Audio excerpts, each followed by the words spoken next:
my pops was, you know, preaching and stuff, and I would open up for him. How could you do comedy if you... So you were doing clean comedy? Yeah, it was church comedy. It was Jesus jokes and shit like that. Like, but it was just... Man, tell me one of your Jesus jokes. Them Jesus jokes, they ain't funny no more.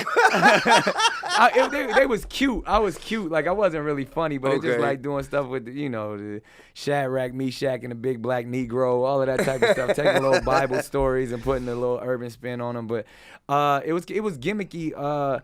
But really, I had a love for music more than anything. My grandfather was a minister of music and left me mad instruments. So I learned how to be a musician more than anything. Growing up, I was always like the producer in the hood with the DJ. Okay. So I had cats that were so-called signed to me, and we was doing mixtapes, selling tapes out the trunk of our car. At what age was this? This was probably like 14, 15. Yeah, but that's vision though. Yeah, and then what the crazy thing what popped for me, this is the illest thing. It was I was back in San Diego, kind of going to high school. I think I was about 15 years old, and we got a chance to open up for Outkast when the AT Aliens album. That's where the turban came from. Exactly. Okay. So it was turban time. You were anointed to wear this turban by 3,000 himself. Okay, now that shit makes some sense.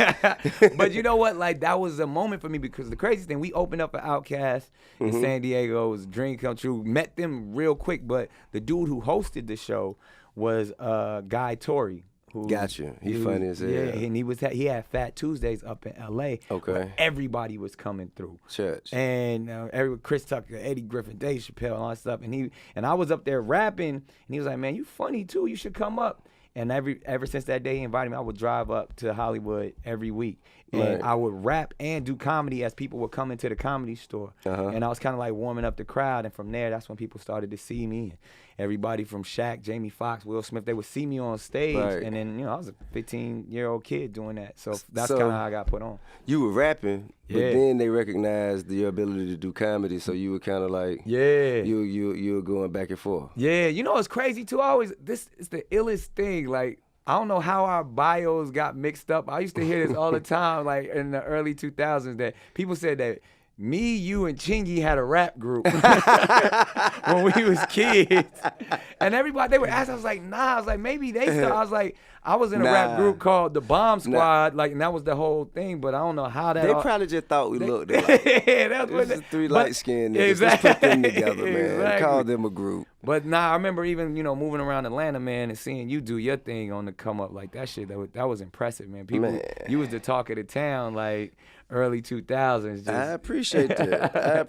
I mean, like, it was always a pleasure, man, just to not have to sell dope. You know what I mean? Man, like for you, right, you had so much success, you know, consistently. Yeah. Even the shit that you dropped that motherfuckers didn't really fuck with that much, it still seemed like it opened the door for another opportunity. Absolutely. You know, you always have, you know what I'm saying, been diverse and landed on your feet.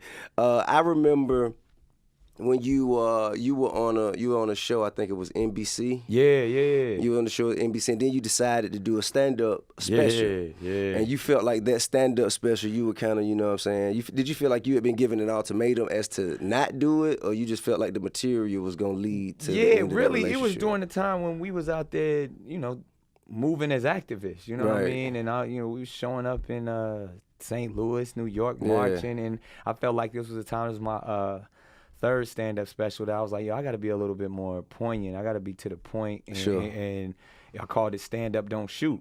I did the shit in the, you know, the black leather, the turban, the gloves, all that. And like one of the first jokes I popped off, you know, I was like, you know, shoot, America's got talent, but America's got niggas too. You know what I mean? Like, it was like, and I got to it right off top, and I was like, you know, NBC probably ain't gonna like this, but I don't care because NBC stand for nigga be careful. And so, which is true. I mean, so when I got you know, started the air. Did you get that joke from Bill Cosby? Man, you know what? I actually, he knew. Bill Cosby got it, man. Bill Cosby got, you know, a little writer credit on that one. Absolutely. But they didn't like that. You know what I mean? And they were asking, they asked me, you know, to pull the joke and even all the way to pull the special. I was like, yo, y'all bugging.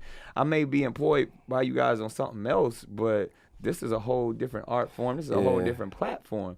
And, you know, I stood my ground, and they threatened to fire me. I was like, you can't fire me because I quit. Yeah, I think The worst thing any corporation can ever ask a comedian to do. And this is, you know what I'm saying, this is a tradition here. I don't know if you drink, but, you know, we have a little 19. I appreciate it. I don't drink, but I say I'm going to watch you partake. Okay, why not, man? I know I'll go ahead and get this alkaline water in Yeah. there.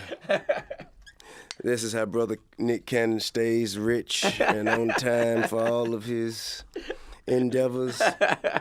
As my manager looks at me like, see, that's what the fuck you're supposed to be doing.